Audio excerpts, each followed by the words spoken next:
Occult Confessions is brought to you commercial-free through the generous support of our patrons. Visit occultconfessions.com and click on Donate to help keep the history of the occult on the digital airwaves. Today's episode contains material of a graphic nature and is not recommended for younger listeners. Listener discretion is advised. In 1980, Michelle Smith and her psychiatrist Smith and Pazder published a book that would shape the culture of the decade to come, lasting into the 1990s. Billed as the true story of a year-long contest between innocence and evil, the book recounted lurid memories of abuse that Michelle had recovered in therapy with Dr. Pazder. Going into a trance-like state, Smith discovered that she had been the victim of systematic abuse at the hands of a satanic group in Victoria, Canada. After bringing her to an orgy, her mother gave her away to the cult. The cult tortured her in an open grave, forced her to live in a cage, slaughtered kittens, and mutilated dead infants in her presence. If all of this seems to be too much to accept, well, that's because there's a very strong argument to be made that while Smith and Pazder may have believed every word of Smith's story, most, if not all of it, had been imagined. My name is Rob C. Thompson. I am the Supreme Hierophant of the Secret Order of Alchemical Actors. I am joined by our Knight of the Dangling Serpent this day, Jacob Wheatley. Yo, yo, yo. What's going on? Not much. Fair enough. How are things in Florida? Significantly less alligators than I thought there were going to be. People terrified me, saying that was going to be a thing here and to watch out every time I open my door, and that has yet to happen. So you expected them to be like in the hallway of your apartment? Yeah, there's animals that hang out here. There's like stray cats and ducks that hang out right outside of my like front door, but no alligators. So everyone who told me that is a liar. And Olivia Litterall, our Grand Master of the Order. Hello. Any alligators in your neck of the woods? Nope. Not at my door. Also, no ducks at my door. Is that good or bad? No, that'd be kind of cool. Be like you'd some like a Harvest duck. Moon shit. Yeah. I can get one. I just adopted one. Yeah, that's some yesterday, Harvest Moon shit. You're living that Florida Harvest Moon life. The DLC for Harvest Moon. So this has been a year, gang, of podcasting remotely. I mean, it's working out because we can still have Jacob on from Florida, but this more or less marks a year for us since we disappeared from the theater. Wow, that's crazy. Sad. So it is sad, yeah. I'm looking forward to getting back, but I think it's still going to be a little while before we'll all be vaccinated and can go back to the big show. It'll be good, though. It'll be nice. It'll feel good when we're all together. Jacob will still be in Florida, so he'll be remote. I will fly myself up every time. It's going to be very expensive. Hop on one of those alligators. That'd be pretty sick, though. Riding an alligator all the way back from Florida. They move quick in the water, I think. Okay, let's pledge it out. We, the members of the Secret Order of Alchemical Actors, do solemnly commit ourselves to a full and honest telling of the history of the occult as far as we know it. Good, that felt good. All right, Olivia, here we go. Plug it in. Plug. Here we got just a few folks to thank today on the Patreon. Amy A., also John A., Michael B., and Kara S. Welcome to the crew. We're very delighted to have these folks with us, and we want to just, let everybody know that we are continuing to grow the show and could use to keep that Patreon rolling, especially since we do not get into the whole advertising thing. I don't know if you've noticed, dear listeners, dear confessors, there's not been a single ad in like 90 episodes on this show. Could you write ads for it, though? Like little fake ads? Just to throw in. Just to sell nonsense? Yeah. I don't see why not. But, I mean, the advertising thing for me is a point of pride for a couple reasons. We are not beholden to any corporate sponsors. There are conspiracy podcasts who, claim to be out there giving you the truth and whatever. And, they're just, in the capitalist system like anybody else. We're on the outside. We're only funded by our listeners. So we need you guys to fund us. And we are very grateful to all the folks who are. All right. Should we plug anything else? That's feeling pretty good. Yeah, I don't have anything else. Do you? All right. Okay. Let's close it up. Plug, plug, plug. All right, we got a lot of work to do today, so it's good that we kept the plugs brief because we got quite a journey to go on. We're going to start with this book that Michelle Smith and Lawrence Pazder wrote. And if you grew up in the 80s or the 90s, I just want to say you probably have never heard of the book Michelle remembers, but I'm a child of the 80s, Olivia and Jacob, children of the 90s. I promise you it impacted the world you grew up in, the nursery school you went to, the movies and TV that were on in the background that you weren't allowed to watch. All of that was informed by really this book. This was a major contribution to the satanic panic of the 1980s, which just fed so much of panic over children and what teenagers are doing and all the things your parents were afraid of when you were little. All right, so let's get into this. The book is written in the third person, but this does not mask the strangeness of what Michelle Smith and Lawrence Pazder have to say about themselves. They self-mythologize on a regular basis. For example, Pazder is a handsome man in his early 40s, warm, manly, and soft-spoken, a typical Westerner. And by Westerner, we mean a Canadian Westerner, which is different, I think, than the American concept of a Westerner. But he's writing this about himself, right? He's the author, calling himself handsome. I mean, I would too. Michelle Smith is described as a pretty young woman of 27 with a heart-shaped face, a delicate mouth, and bountiful brown curls.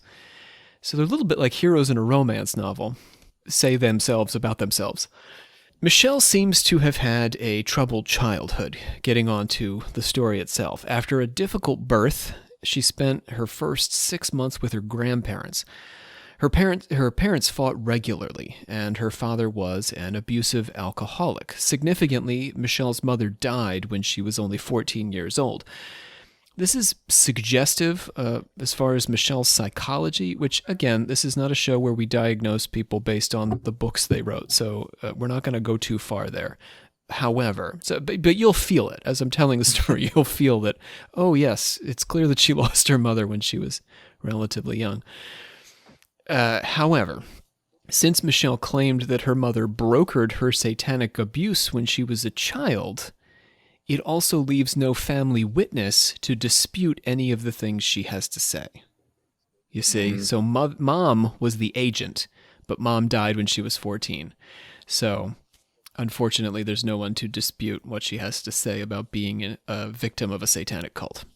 I don't think this is intentional. I think this is accidental, but it works out, as far as the truth claim here. So to break the cycle of abuse her parents had indoctrinated her into, Michelle Smith consulted Dr. Lawrence Pazder. Our two authors come together. In therapy, Smith felt like she was on the verge of dredging up some dark and significant memories. She developed a psychosomatic rash, which indicated to Dr. Pazder that her memories needed to be exorcised. He uses the concept of exorcism regularly. He's a Catholic. I was about to say, you don't hear that too much in my neck of the woods. You do in the Catholic neck of the woods. Yeah. Later, she would also develop a cough, which was brought on by her recollections of a burning car wreck. So again, it's sort of psychosomatic. She remembers the car wreck and it precipitates this cough. That sucks. Like you're trying to do trauma work, but now you just have all these symptoms of... That sucks. What? Yeah. She's coughing. She's itching. Yeah, it's a mess. Oh. She's a mess. So is it even helpful then? Well, you can tell me, Olivia, as we go here. Okay. Yeah, I guess I'm asking questions. Yeah, no, but it's good. It's good to think about. It's good to put us in that mindset. So even though Pazder knew that it could only result in an unhealthy manipulation of doctor by patient. So in other words, even though he knew that doing what he was about to do would give Smith too much power over him, he gave her permission to break into his schedule and call at any time, and said he would help her right away. Olivia, is this good protocol for a therapist? No, I'm so like, okay, this is weird. It's going to get worse. This is only the beginning. So they have a very unusual, and I'm being very kind here with the word unusual, doctor-patient relationship. So 4 days later, while watering her plants, Smith says something just fit inside of her, and so she called Pazder up. In his office, she proceeded to lay down on the sofa for 20 minutes, because that was back in the day when you would lay on the sofa. And a look of terror spread across her face. I don't think people still lay on the sofa, do they? That sounds so I uncomfortable. usually just sit, or when I went. You don't lay down. You don't lay flat on like a divan or something. That'd be No. so weird. It seems Like more I would feel seductive. so uncomfortable to just like meet a therapist for the first time and have to lay down while you talk to them. Get comfortable. Mhm. So anyway, as she's laying on the sofa, a look of terror spreads across her face. She was not able to conjure anything specific at this session as far as a memory, but she was sure the memories were coming. Although Pazder almost never used a recorder in therapy, he decided to record these sessions, feeling that, and I'm quoting here, if whatever there is inside you, Smith, is strong enough to cause that much pressure, we should record it. With Michelle Smith, Pazder regularly breached his own protocols. Now here's Olivia and Jacob, where this gets weird. Lax about divisions between his therapeutic and personal relationships with his patient, Pazder attended her wedding Oh my god. to Doug Smith and sometimes visited socially with the Smiths. This is odd, right? Yeah. I feel like Just having your therapist over for, fondue. It is kind of weird. After a week or so of sessions, he went so far as to sit on the sofa with Smith and allow her to place her head on his shoulder. Okay, weird vibes. This, Pazder says, seemed to give her the closeness and security she needed, Olivia. Come on. Oh god, she's just transferring and projecting. I can't. Okay. He's encouraging that, right? Yes, he's encouraging and it's this. disturbing. But anyway. His unusual behavior with his patient tells us a few things. Tells Olivia more than a few things, I think. First, that he did not view his relationship with Michelle as a normal relationship with a patient. So he said a couple things here, that he's going to record her, which he doesn't normally do. He's going to get on the sofa with her, which he doesn't normally do. I think the wedding thing, he was in a regular habit of like just going to social events with his patients. But anyhow, the second thing is that he fully accepted Smith's idea of herself as deeply troubled, even before Smith had recounted a single episode of ritual abuse.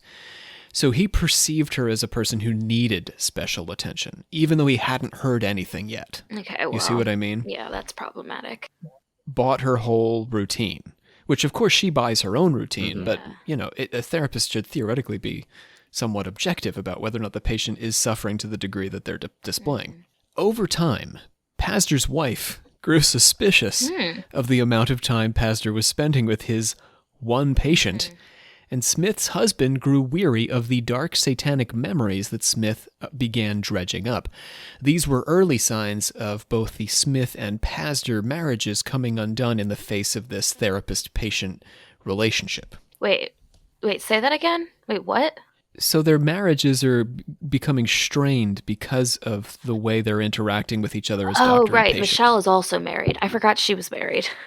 Yeah, she married Doug Smith. Larry went to the to the we wedding. We just went over how weird that was, and I forgot. Yeah. I'm sorry. Let that all sink in. Okay, so now you're really getting the scene here before we get into any of the claims of satanic abuse. And that's important to my mind. It's very important to understand this because this is going to be a theme. Our next episode, we're going to do a very similar situation where the person who's conducting the sessions and the person who is the patient have an unusually deep relationship. This goes back all the way to our episode, remember last year, with O'Brien and her husband doing the therapy. I was going to ask you about that because I kept thinking about it, Yeah. but I couldn't remember her name. But she Kathy also O'Brien. had a thing with, she married her therapist or whatever, right? And that's who. Yeah, well, he wasn't even a therapist. He was just some guy, I'm pretty sure. Oh. I can't remember what his occupation was, but he was not a professional therapist. He was doing business in China and stuff, and he met her, and then he decided he would deprogram her. Right. That's what it was. The deprogramming, not therapy. Yeah, and they got married and moved to Alaska. Yeah, there's an unusually close relationship that sort of breeds these unusual tales that come out of these exercises. Okay, so anyway. In that case, was he involved with her book or her story? He wrote part of the book, Okay. yes. Yeah, he did write part of the book. Is... So that's a very similar, parallel situation, really. Gotcha. And we're going to get to another one next week, or next time. So it's a theme here. At her second session now, so now let's get into the stories, right? That's what we're all here for. We're all here for some satanic abuse. At her second session, Smith was very agitated and asked whether recounting her memories might kill her. Oh. Pazder reassured her, and then she went into a kind of a trance state. Again, very much like O'Brien. Michelle stared in silence at the ceiling for some time. Her eyes were full of fear. At last, she closed them hesitantly and began to deepen her breathing. It was a very labored breathing, as if she were fighting strongly against something way down inside. Then she screamed for 25 minutes, shaking to the point of almost convulsing. You know, like you do. Okay.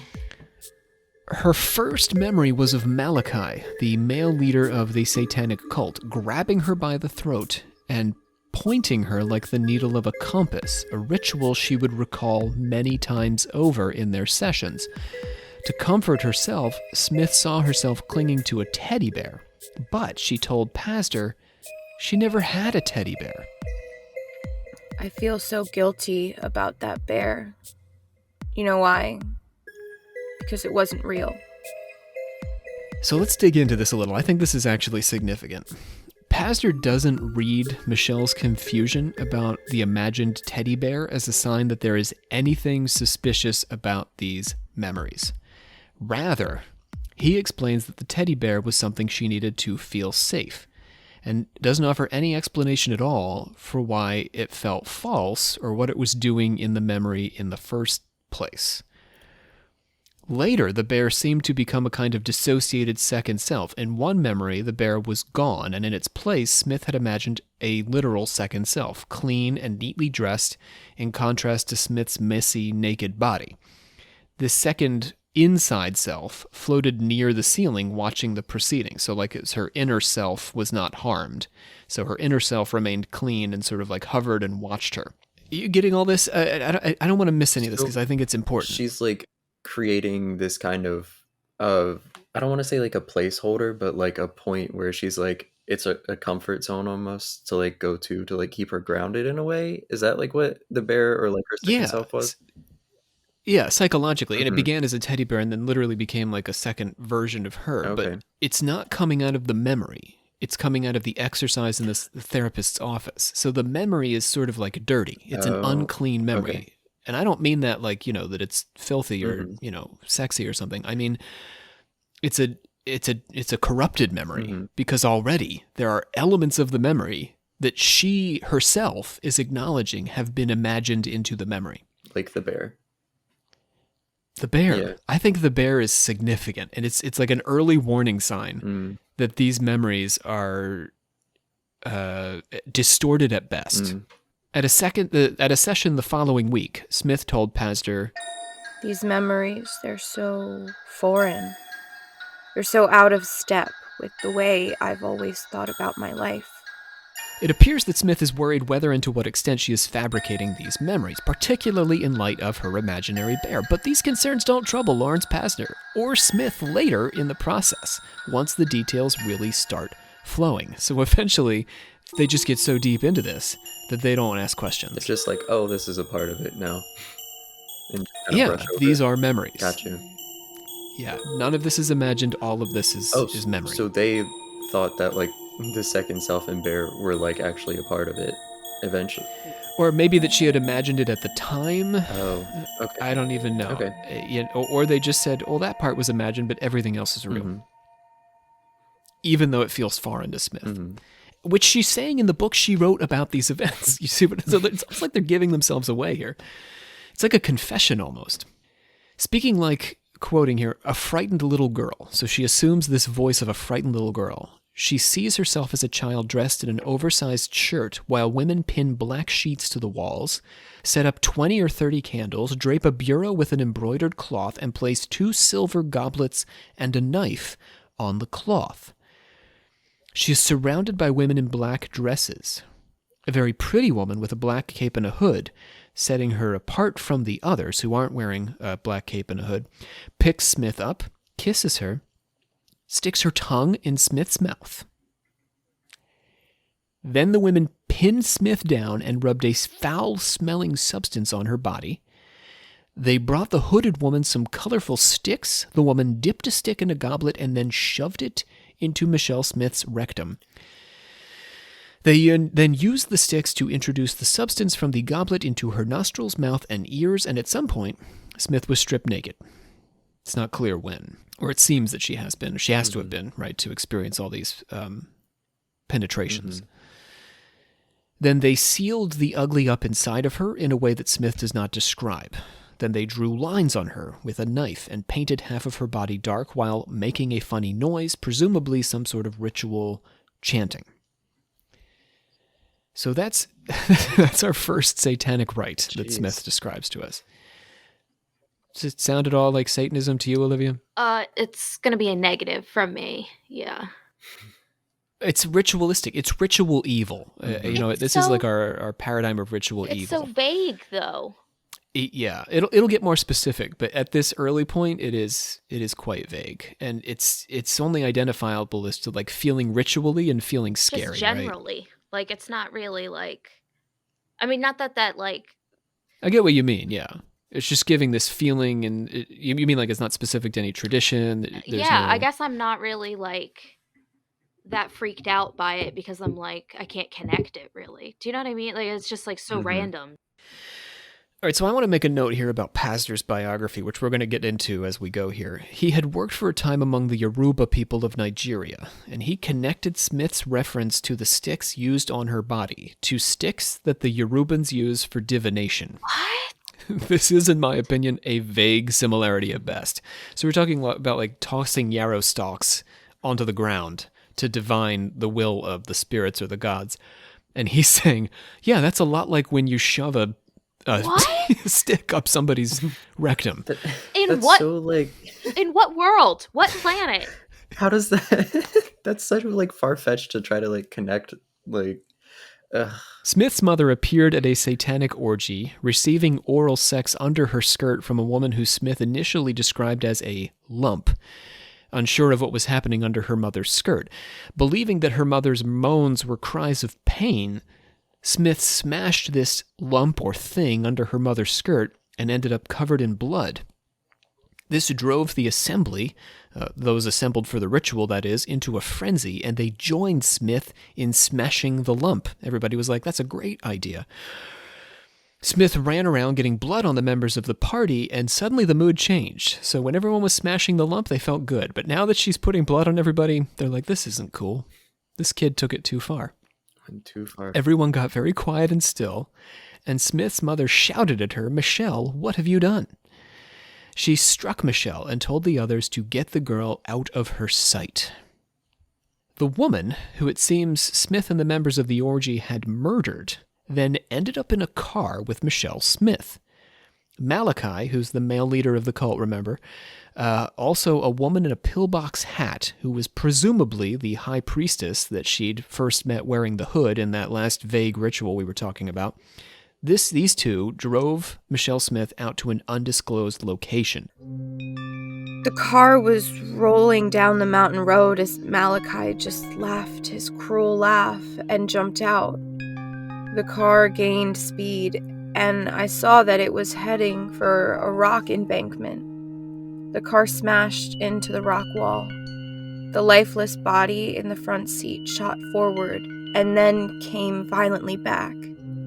Its head spun freely around, all the way around, as if the vertebrae were shattered, the face suddenly stopping inches from mine. and its eyes were rolled up into the head. Smith survives this crash and is brought to a hospital. Presumably, the cult blames the dead woman's demise on the crash. How they then justified Smith's presence in the strange woman's car to authorities, because police had to have shown up to the crash site, or the inconsistencies in the woman's injury with the accident, because again, she was bludgeoned to death by a child along with several other adults while giving oral sex to somebody. And the police would have theoretically noticed that there was, that didn't Also, quite match they up. have noticed that they were covered in blood too, considering she had just covered them in blood. Maybe they cleaned up before okay. this. Right. I'm not sure exactly about the timeline. Hmm. But let's pretend, just to give them the benefit of the Okay. doubt, that they cleaned up before the staging the accident. The rest of this is, forensically just a nightmare. Mhm. None of this is ever explained, nor is the shattered vertebrae that the victim seems to have. The car caught fire, so in theory the woman's body was burned beyond the point of conducting any meaningful autopsy, but Smith recalled seeing the body with shoes intact on a stretcher in the hospital. So it couldn't have been burned that badly. It was certainly not, intentionally burned, you know what I mean? It's not like they intentionally covered evidence, because the shoes are fine. And how could you forget the shoes, Right, you gotta get the shoes out of there. There's always evidence all over shoes. It's always happening on CSI. They catch you based on your shoe Number one prints or thing. something. In the hospital, Smith's mother attempted to kill her by fiddling with her oxygen supply. Let me say that again. Smith's mother attempted to kill her What? Okay. by fiddling with her oxygen supply. Clearly there are mother issues here. Whether we accept these memories as true or false, I think we can say Smith has some issues with her mother, yes? So yeah, there's something going that on fair? there. Yeah. Something's going on. So she nearly choked the girl to death, but she somehow failed to kill the child. Smith's 5 or 6 years old here, but she somehow fails to murder her in the hospital by choking her. Then Mommy returned to bring Smith a box with a doll in it and put her dead bird Budgie in it. So she's like, here, I brought you something in the hospital. And it turns out she murdered her pet and stuck it in a box. Oh my god. Okay. Then she gave Smith up, gifting her to the high priestess of the cult to raise as a child of the cult. The priestess, who, as it turns out, has a day job as a nurse, came to Smith in the hospital, presumably at least in part because she worked there, one would guess. She ordered an enema for Smith and forced her to defecate the bed. Later, she used a similar trick to make her defecate on a Bible. All in the hospital. What? She's like Nurse Ratched or something. Yeah. Basically. Why though? Evil satanic nurse. Well, I think that all these enemas and stuff is to get her to... She really wants her to poop on the Bible. Okay, but then what? They're in the middle of the hospital. Shit, that's enough. That's good. I think so, Olivia, what we have to bear in mind about Smith's story and all the motivations of these characters, in theory, at least the way that she and Pazder are going to tell this, is that the goal is to make Michelle Smith into this sort of perfect child of evil. Everything is about her psychology, So in part at just least. by breaking her, she'll just become evil? Yeah, they're breaking her. Yeah, that's the goal. Okay. If they get her to do these horrible things, then they can tell her she's evil, and therefore she I feel belongs to there's them. maybe a 50-50 chance of that working. I feel like it's a solid either, if you try to fuck up a kid, you're either gonna get a psychopath, or just someone that's so traumatized that they're no threat to anyone. Ye- They're not evil. Flipping a coin there. Yeah. Yeah, I don't know. Okay. Also, the way to go about it doesn't seem right if they wanted that to happen, Yeah, I mean, just shitting on a Bible isn't I guess it's a little traumatizing, but I feel like the other shit she went through was much more traumatizing. Worse. Yeah. We'll traumatize her worse. Just wait. Okay, well, no. I spoke too soon. Hmm. Hold evil nurse priestess's beer for a second. She's going to make this worse. Mhm. After Smith was released from the hospital into the priestess nurse's care, which is all I can call her because she's never given a name. But she's a major character, so it's kind of tricky for me to tell the story. So the priestess nurse then kept her in the basement, her personal basement in her house, regularly pulling her out to incorporate her into a series of increasingly bizarre rituals. Here we go. Hold that beer. Smith describes surreally horrific scenes. An ugly doll's head was smashed open and a noxious ooze spilled out, crawling with bugs that Smith was then made to drink. She was forced to drink her own urine and denounce God. She was dropped into a grave multiple times. We have multiple graveyard rituals where she's just dropped inside of a tomb. In one instance, she's released from the grave and has to replace herself with a dead cat. This ritual was a kind of rebirthing event in which her mother dropped her into the grave, telling Smith she wasn't her baby and she never wanted her. And the nurse priestess then pulled her out, becoming the new mother. See? Another time, she watched as cult members brutally slaughtered white kittens in front of her and rained their tiny corpses down on top of her. Oh my gosh. Yeah. It's just so bad, right? It's the worst. It's the worst kittens and bunnies, right? Mm-hmm. Puppies. Kitten sacrifice, though, was apparently a regular feature of this cult's ritual work. Then Michelle got very scared because they bent and took the kitten in their teeth, holding the cats by the napes of their necks. And then Michelle started screaming, because now they were biting the kittens, and the cats were howling, and they were pulling the kittens apart with their teeth.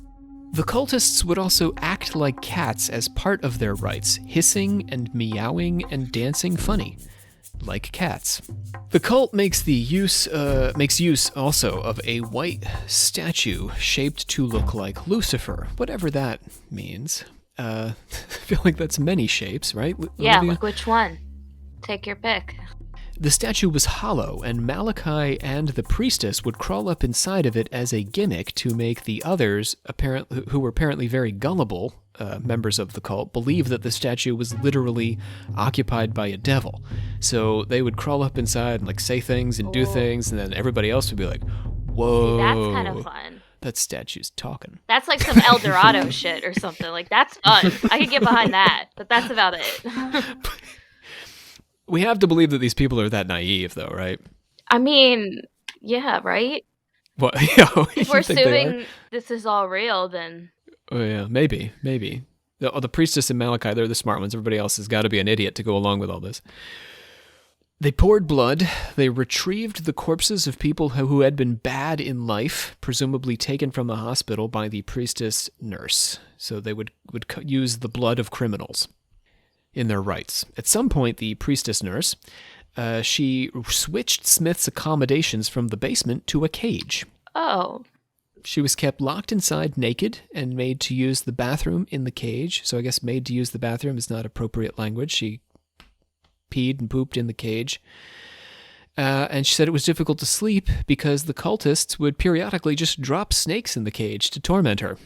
Even more horrific was their ritual use of infant humans. So I've been slowly building this up.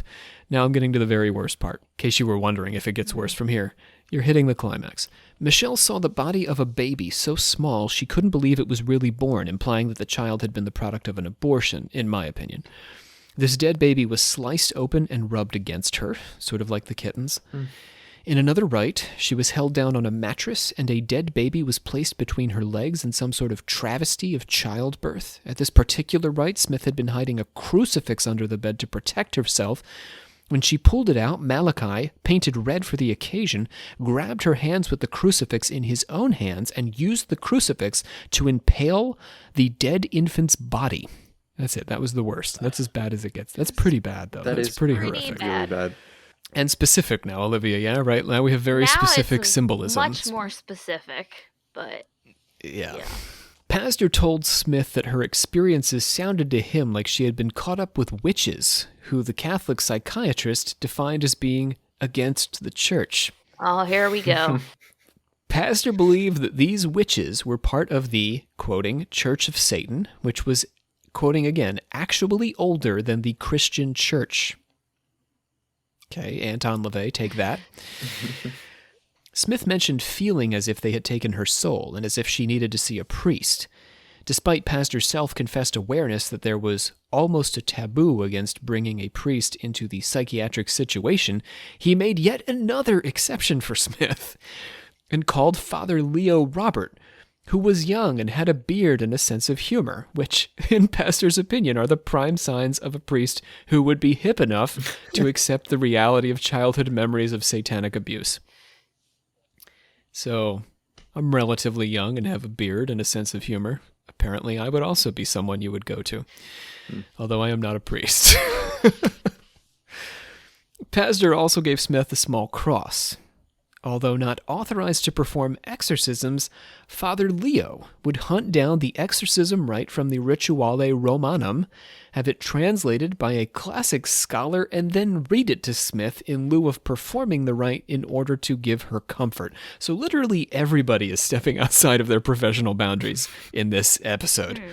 In this exorcism episode, I guess I should say. I guess in this whole episode, but in this particular moment, we have both a priest and a psychiatrist stepping well outside the boundaries of what they should be doing. Even theoretically, a classic scholar has been implicated in this activity.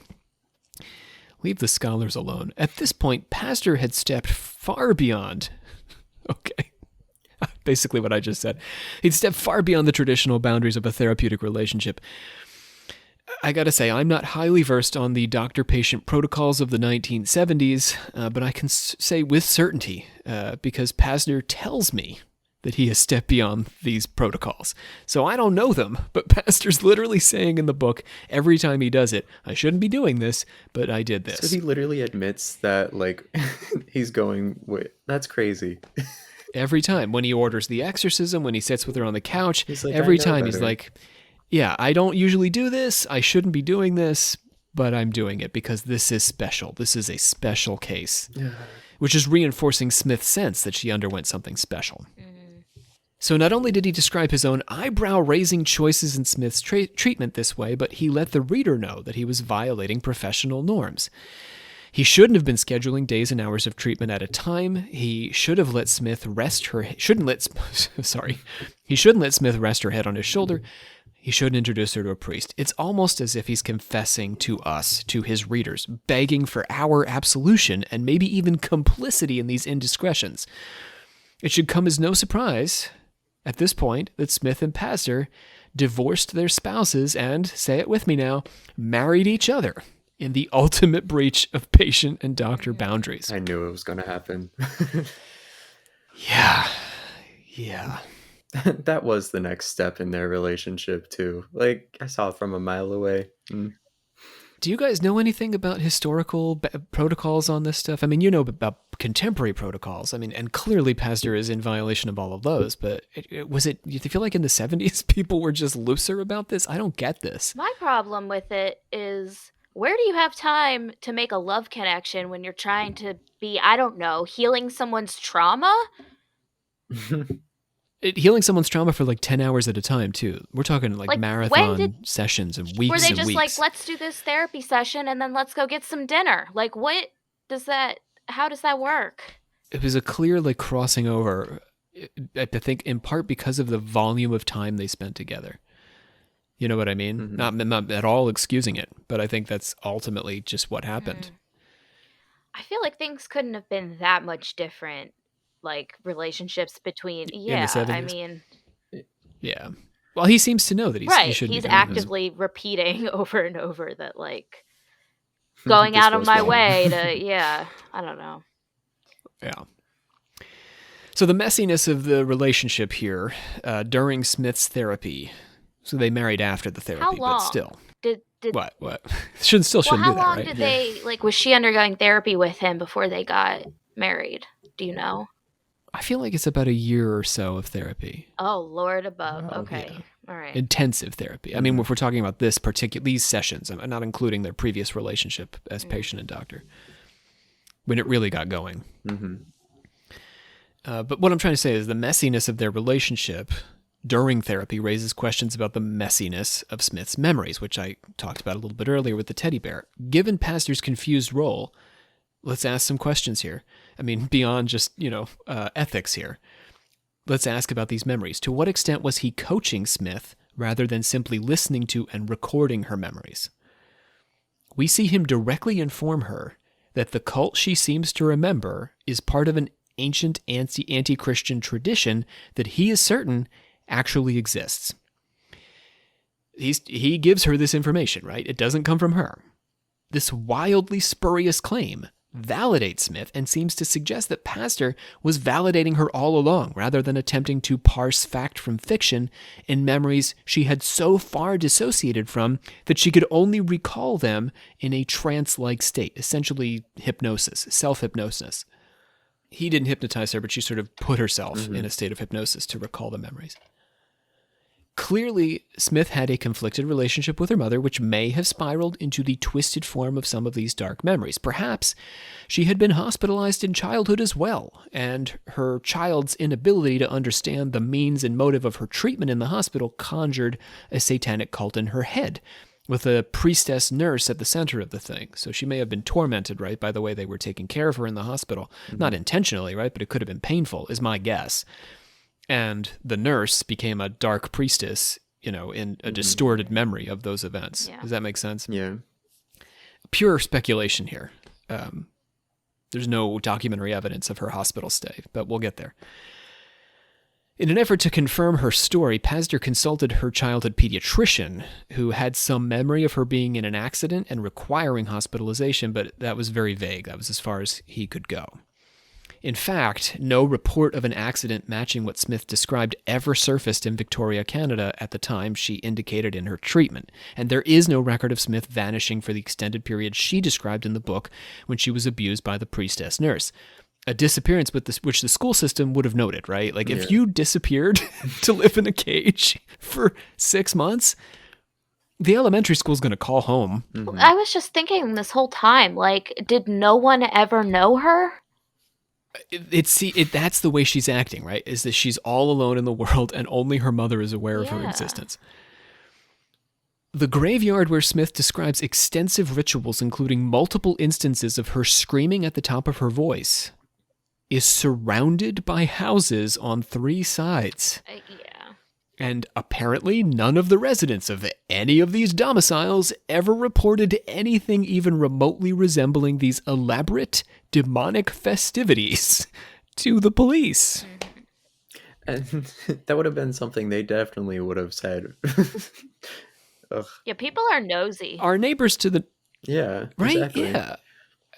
Our neighbors to the north in Canada, I think, are known for being particularly cool about stuff. Yeah, I guess this is in America. But that's pretty cool. That's unreasonably cool. Hey, what's going on out there? I think they just tossed a kid in that grave. Is that a bucket of dead kittens? Should we call the police? Nah, don't worry about it. Nah, it's probably fine. It'll be fine. Put the hockey game back on. You're going to call the cops. Yeah. Furthermore, Smith's father and love you, Canada. Furthermore, Smith's father and 2 siblings.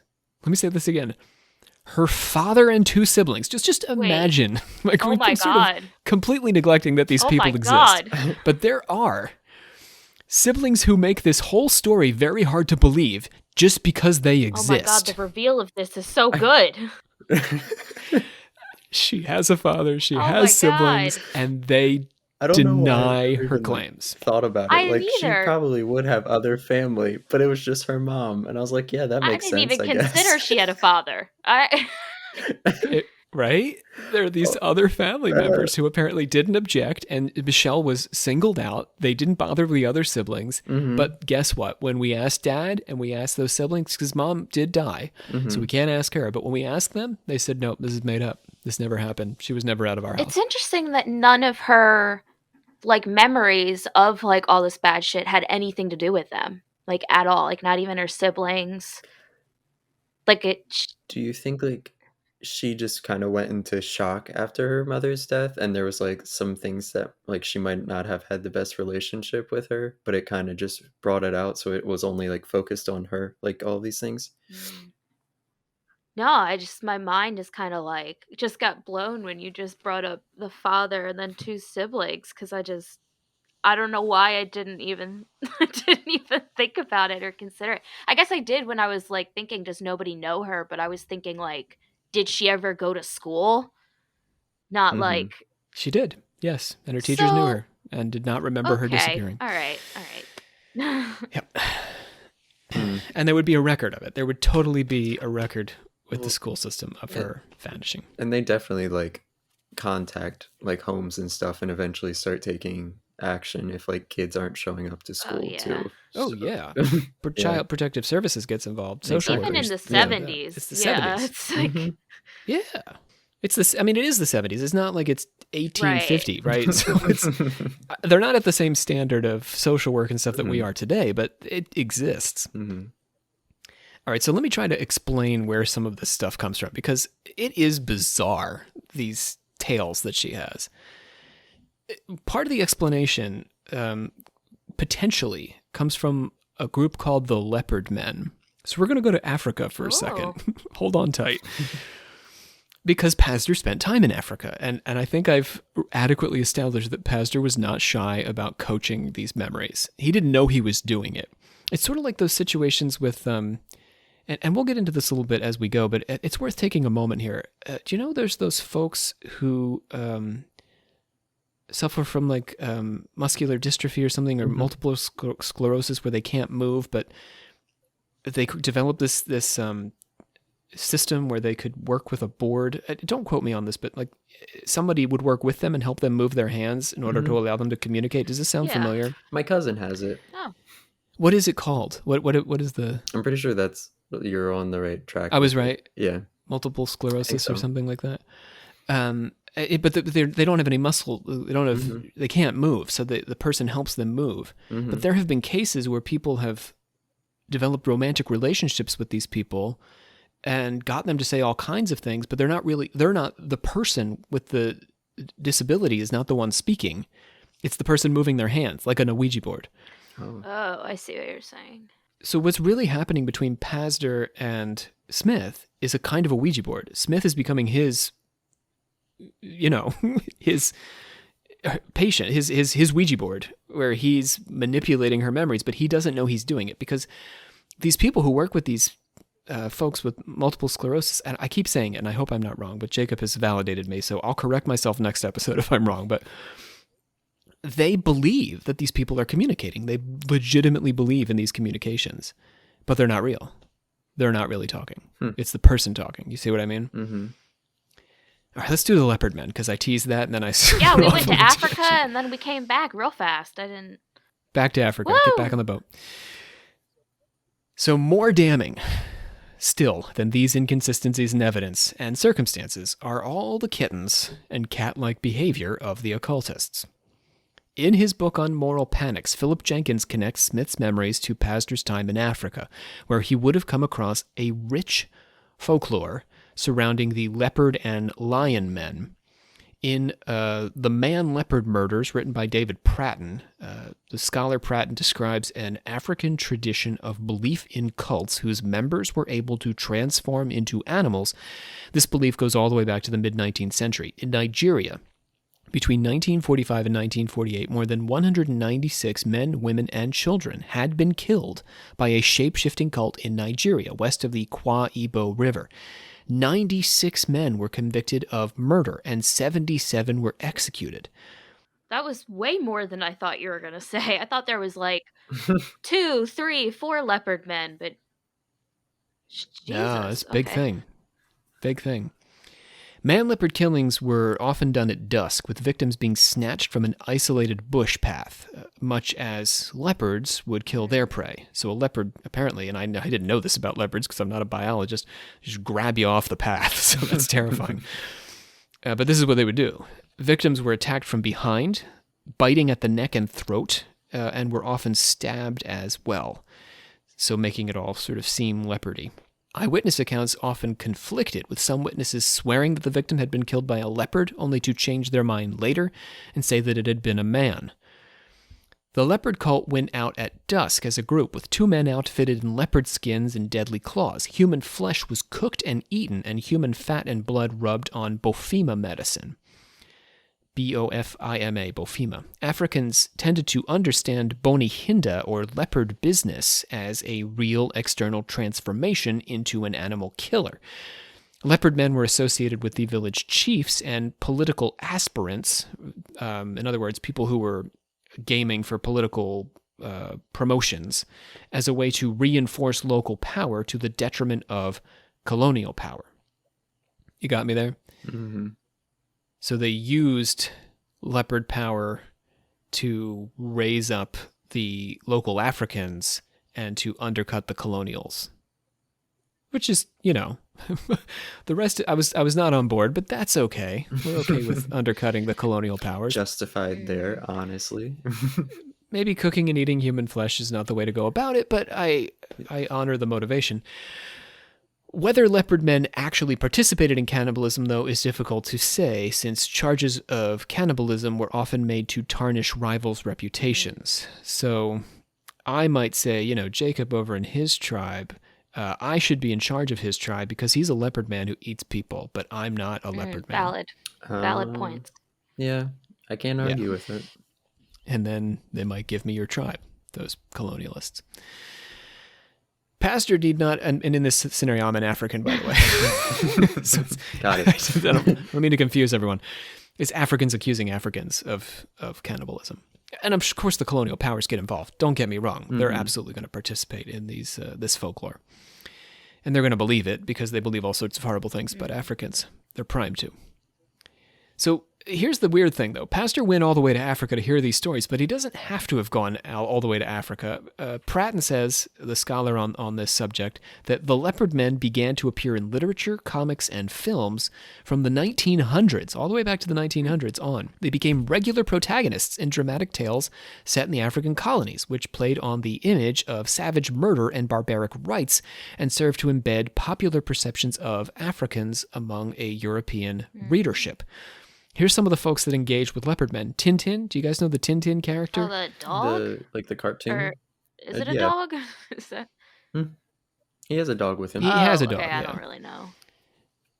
So Tintin had a leopard man plot. Tarzan had a leopard man plot. That's true. Yeah, right? And a radio version of Sherlock Holmes. All of these had encounters with leopard men. Okay, Sherlock. I see you.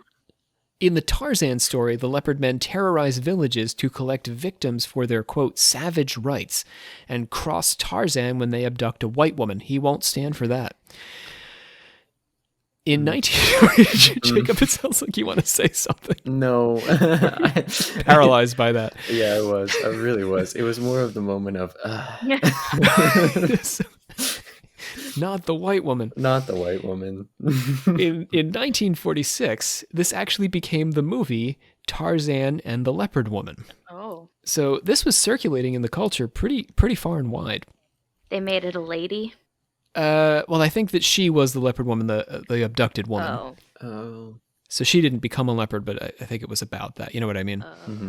He was saving her from the leopards. I'm guessing. I didn't see the movie. Okay.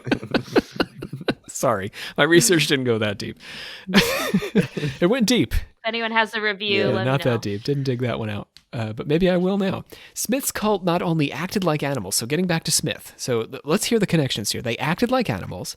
They rubbed her with the blood of dead infants, sounding a little bit like the Bofema medicine, and forced her to consume blood. All elements of Bofema. And it's also cannibalistic that she has to consume blood, that they're using the blood of criminals on the bodies of infants. All of this connects with the leopard men.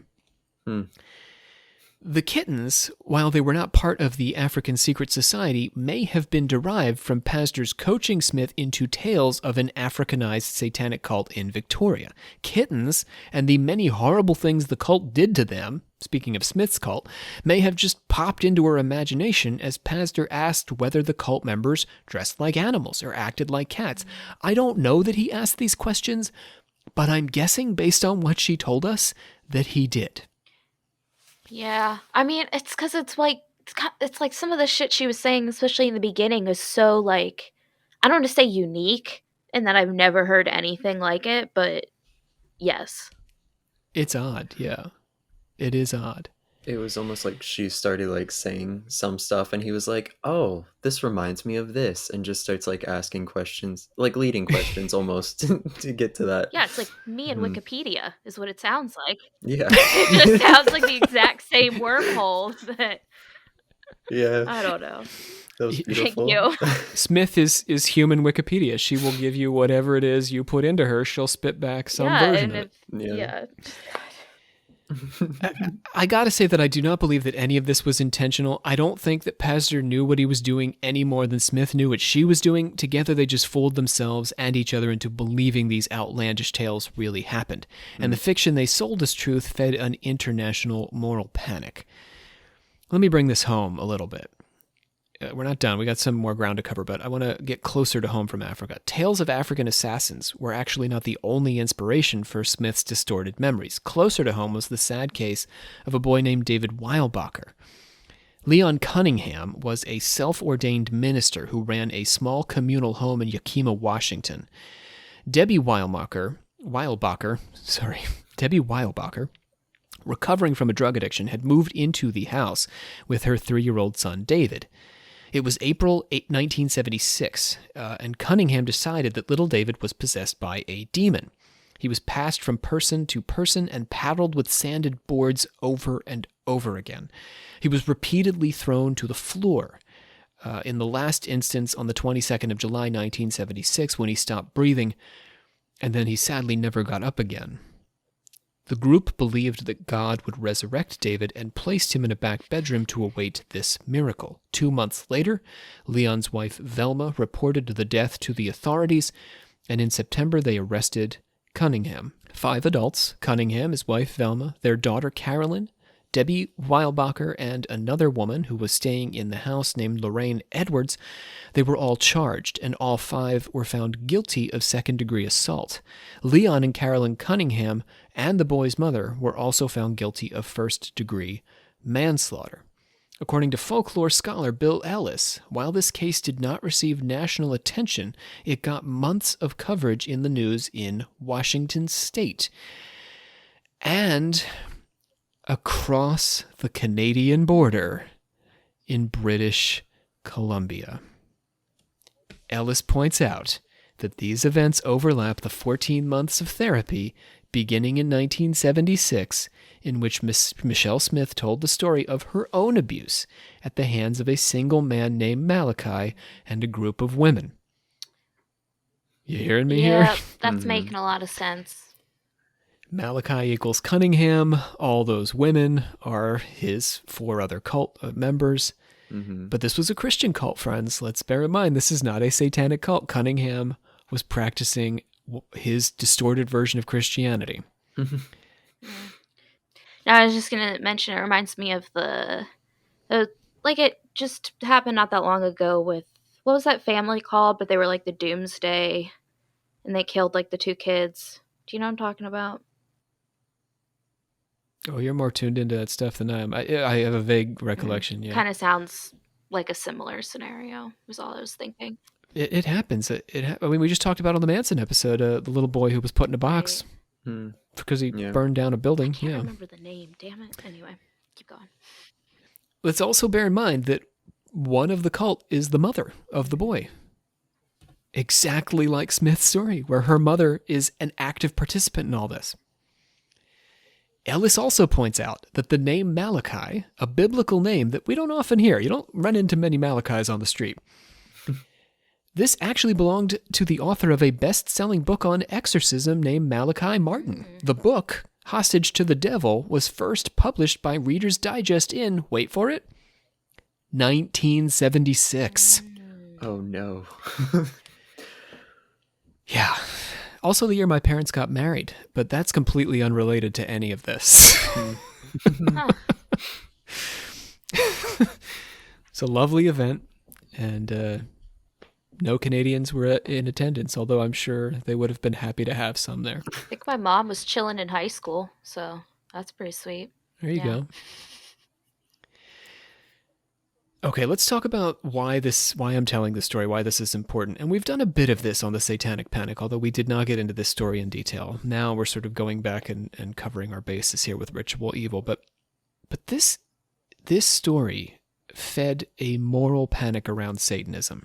And Pazder also had a subsequent career as a promoter of the satanic ritual abuse legend, appearing on television and in court trials. So the book, paired with Pazder's sort of speaking tour, validated belief in a satanic conspiracy.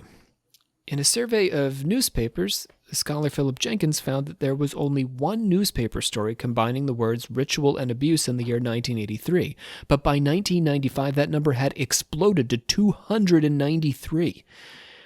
The combination of the words satanic and abuse went from 2 instances to 270 instances in the same period.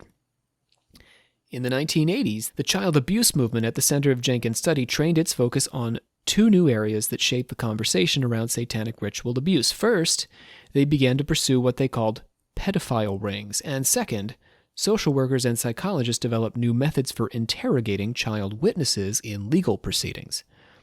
A whole new field developed around child abuse, and professionals working in that field who believed that children never lied about matters of sexual abuse, an idea that grew out of women's advocates' critiques of the justice system's unwillingness to believe the claims of rape victims. So it's a nice thought, right? We want to believe victims.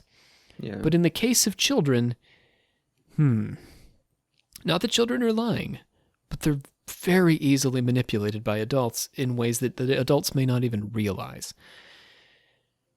Children are much trickier witnesses than adult women, and their accounts often included bizarre and seemingly outlandish details. In the 1980s, daycare workers across the country suddenly found themselves targeted by children's accounts of bestiality, flying, literally flying in the air, and being introduced to celebrities as they were being ritually abused. We said in the Satanic Panic episode, for example, Chuck Norris apparently showed up at the McMartin Daycare Center.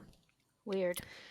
Child abuse professionals simply said that these bizarre details were made up by the abusers to help discredit the children when they came forward. So in other words, the abusers would feed them this weird stuff so that the children would look ridiculous when they confessed that this was happening to them. It's a convincing line.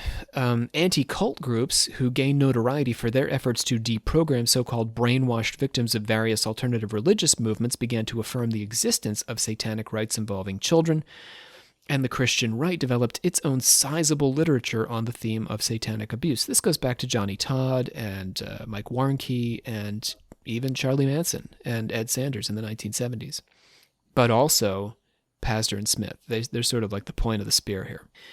The moral panic began to crack apart as children's accusations turned from lower-income working-class daycare employees to the social workers, lawyers, and doctors who were supposed to be treating the abused children. So they started out saying, hey, this person making minimum wage, they abused me. And everyone was like, oh, that's horrible.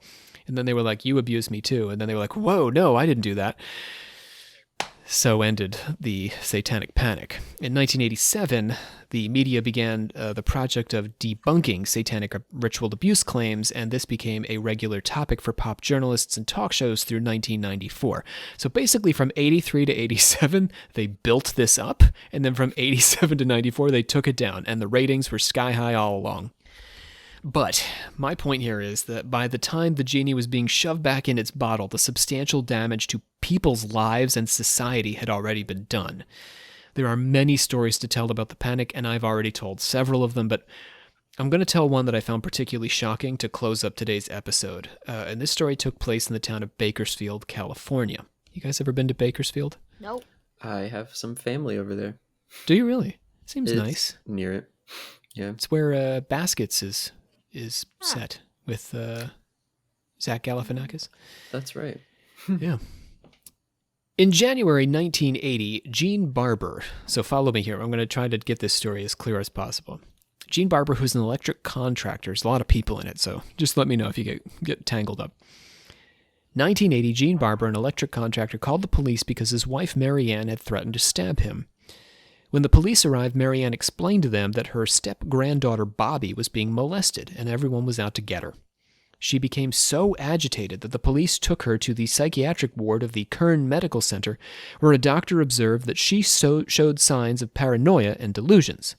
Marianne had made it a habit to examine the genitals of her 2 stepdaughters, Darla and Bobby, looking for signs of abuse, and she came to believe, based on these examinations, that the girls' step-grandfather, Rod Phelps, was abusing them. Later, Marianne found herself in the psychiatric ward again. She had purchased a firearm and pulled a knife on her husband, but this time, she found a psychiatrist and a social worker who were willing to believe her stories about Bobby, and they blamed her mental state on the child's molestation. Bobby and Darla's mother, Debbie McCowan, ran a daycare center, and Marianne contacted a social worker named Betty Palco to try and get McCowan's license revoked.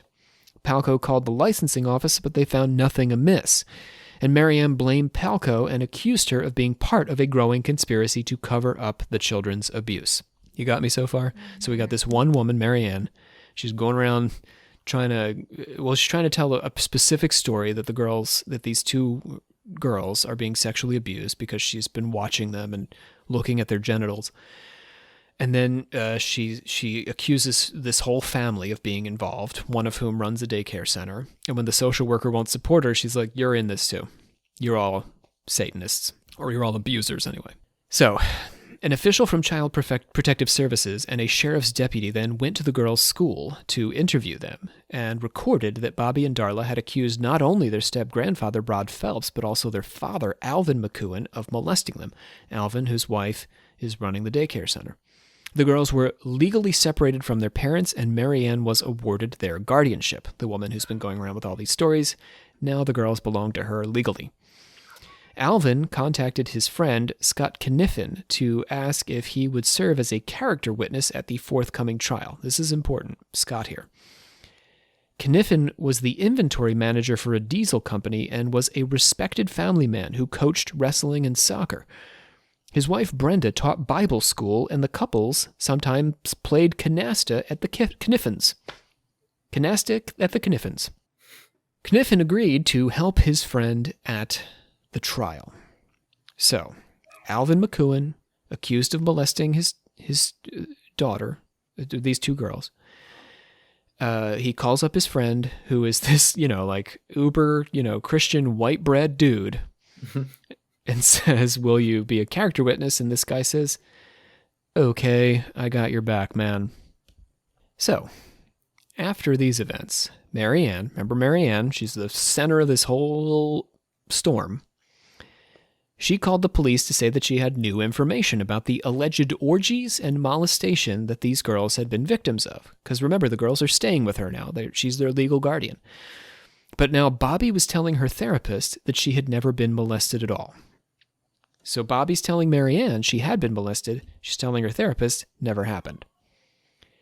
Marianne began keeping the girls up all night, interrogating them about the abuse. These all-night sessions produced reports of the girls being chained up and beaten, photographed, and videotaped. Dog food and cat food were placed in their vaginas, and animals called to eat out of them. They were shown snuff films and warned that this is what happens to little girls who talk. The orgies at which the girls were abused included the Kniffens and their sons, as well as Alvin McCowan's cousins and their children, and the social worker Betty Palco, as well as another family, the Murillos. All these people are at the orgy, with the dog food and the snuff films and all this stuff. And this, Marianne is getting this out of these kids in the middle of the night. She's waking them up at 3 a.m. and she's like, tell me more about the dog food. On the 8th of April, 1982, I'm still not born yet, by the way, all the people who Marianne accused were arrested. Scott Kniffen was so shocked by the arresting officers that he thought it was some sort of prank, like a singing telegram.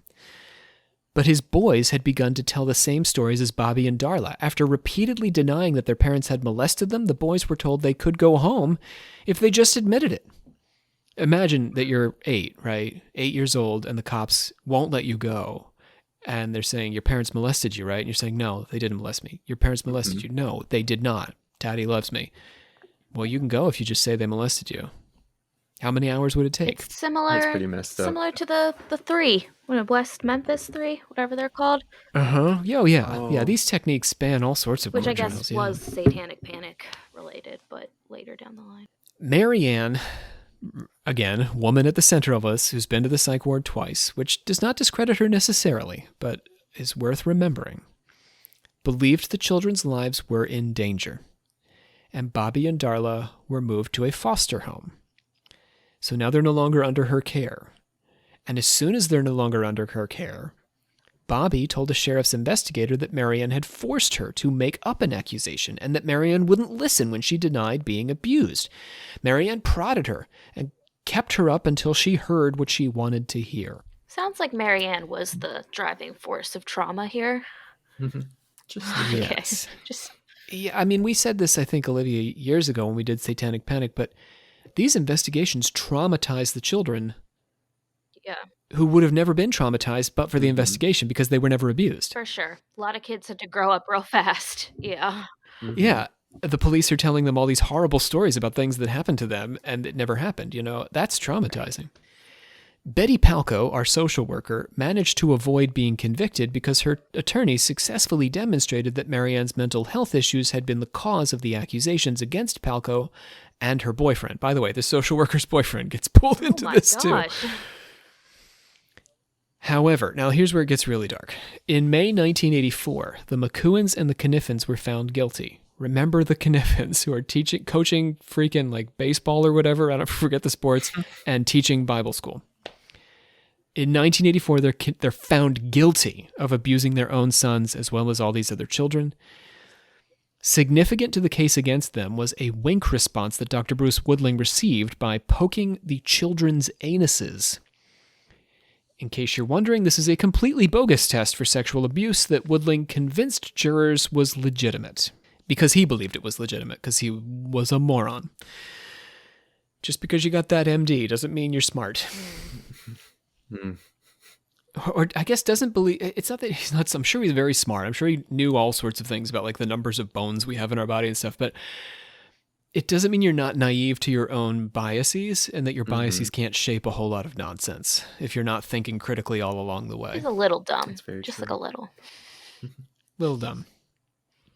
Despite multiple appeals and a complete recantation on the part of the Kniffen boys, the McCuins and the Kniffens remained in prison until August 1996. Damn, that's like Wait. 8 years. Wait, how many? I can't remember what you said. It is 12 Damn, years. Oh that's my more than I even gosh. thought. These two people living their working class life. I mean, my dad was a machinist. Like, I can identify. Like, I was living, like, I'm a little bit younger than these boys, but, it's like somebody came to my house, accused my dad of abusing me, and then just took both of my parents away and put them in jail. That's what happened. That's insane. Out of the blue. And, dad stayed in jail for 12 years, ruining the kids' lives, right? Because they don't have they're normal. They just had a normal family. Right. Scott Kniffen's only mistake was saying, yes, I'll be a character witness for an innocent man, by the way. Yeah. And suddenly he's caught up in all this. I mean, my heart really goes out to that family in particular. The McCuins as well, but that family, boy, they were blindsided. Because even if his name was cleared, like people would never not associate it right. to him, yeah. and therefore the family. But he spent 12 years in jail, Right. so Yeah. he didn't even get that.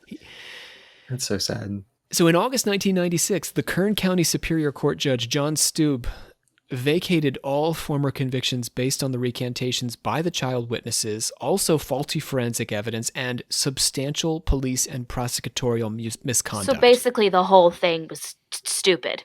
The whole thing was messed up. Right, and it took 12 years to finally unravel it. Jesus. And this judge, because multiple appeals were turned down. That's crazy. That's how powerful this thing is. Yeah, I guess people were like just really freaking out anyway. And I'm going to be making the case in a month or so that it's back. That in many ways it's back. Right? So the things I'm talking about today are not just like historical lessons, things that happened. I'm bringing it up to the present day. We need to be afraid of this now.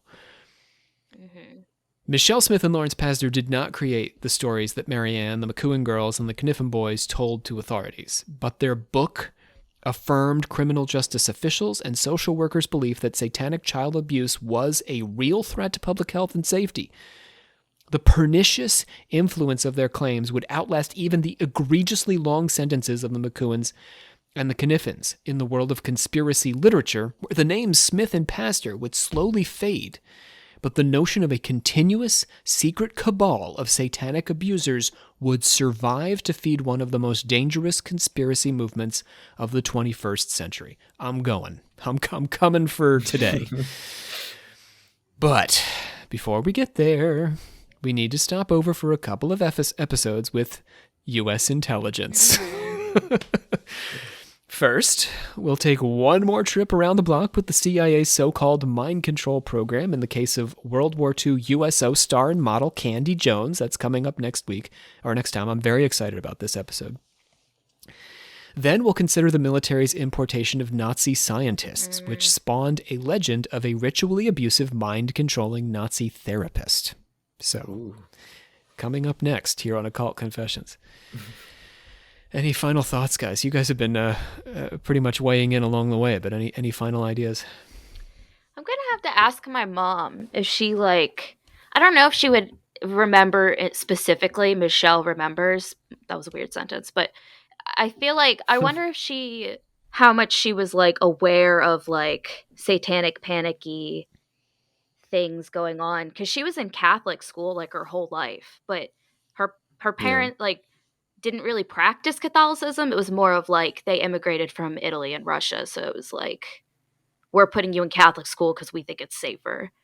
But the book came out in 1980, so she would have been high school, probably about, 20 at the time? Something like that. Maybe yeah, my parents were in their bit mid-20s. younger. I think she was probably in high school still, but yeah, well, but she, like, even would tell me shit, like, even in Catholic school, because she's left-handed, they would, like, literally try to beat her, like, beat it out of them to not be left-handed, even, like, in the 80s. So, but she's still left-handed, so I don't really... She proved them wrong. Yeah, I think for she her. said she, like, changed, she learned, she was, like, basically could write with both hands for a while, but then she, like, went back, but not that that's, like... as big as what we just talked about, but I just wonder how much it was like if she would actually remember like anything about it, like from someone that was there at the time. But let's gong it on into the old order of confessors. All right then. Luis, who goes by Terry, left us some love on Facebook. Luis sends Olivia in particular some love. Thank you. Ooh. And they're sad because they've binged everything we've got, but no worries, because that content train just keeps on rolling here at the Alchemical Lab. Our new friend Daniel O was listening to our vaccine episode, wrote in to let us know that know about the way the vaccine is designed. Daniel says we may need to get something like a regular flu shot for COVID to address the variants. So something to bear in mind. If you want to know a little bit more about Daniel's explanation, check out our post about the vaccine episode on Facebook. And I encourage everyone to join the Facebook group. If you're on Facebook, it's a great way to connect with us. A great group of people posting memes and the memes reflecting on the episodes. Top tier. Yeah, it's good. It's a fun group. So if you're on Facebook and use the Facebook and want to check it out, we're also considering starting a Discord. I don't know what that means, but if you're interested in that, write in and let us know. Jacob, what is that? It's just like a little chat room that you can create for people to like come to and just hang out. Sometimes you can do like voice chat and like talk to people or whatever. It's pretty fun. It's cool. Right. Actually, the school that I go to, people who went there created it. Oh, that's cool. So created Discord. Well, that's pretty cool. Yeah. Our sources today are Michelle Smith and Lawrence Pazder's Michelle Remembers. Also, David Pratton's The Man Leopard Murders, History and Society in Colonial Nigeria, Philip Jenkins' Moral Panic, Changing Concepts of the Child Molester in Modern America. There's something you don't want to read in the dark. Debbie Nathan and Michael Snedeker's Satan's Silence, Ritual Abuse and the Making of a Modern American Witch Hunt. I also recommend the National Registry of Exonerations, which is where we found information about the Kniffins and McCohen's release. It's an interesting resource, very valuable. Okay, Olivia, let's get out of here. I hereby adjourn and declare closed this meeting of the Secret Order of Alchemical Actors till such a time as we get together and do it again. I want to thank Lucy Bond and Brandon Walls for providing the voices of Michelle Smith and Lawrence Pazder today. Excellent work to both of you, as always. I've been joined at the mic by our Knight of the Dangling Serpent, Jacob Wheatley. Fare thee well. And Olivia Litterall, Grandmaster. Watch out for cults. Real or imaginary? That's true. Yes. Particularly imaginary, I think, for this series, but yes, real or imaginary, I agree. My name is Rob C. Thompson. I am your Supreme Hierophant. Thank you so much for joining us, and we look forward to speaking to you again here on Occult Confessions. Bye.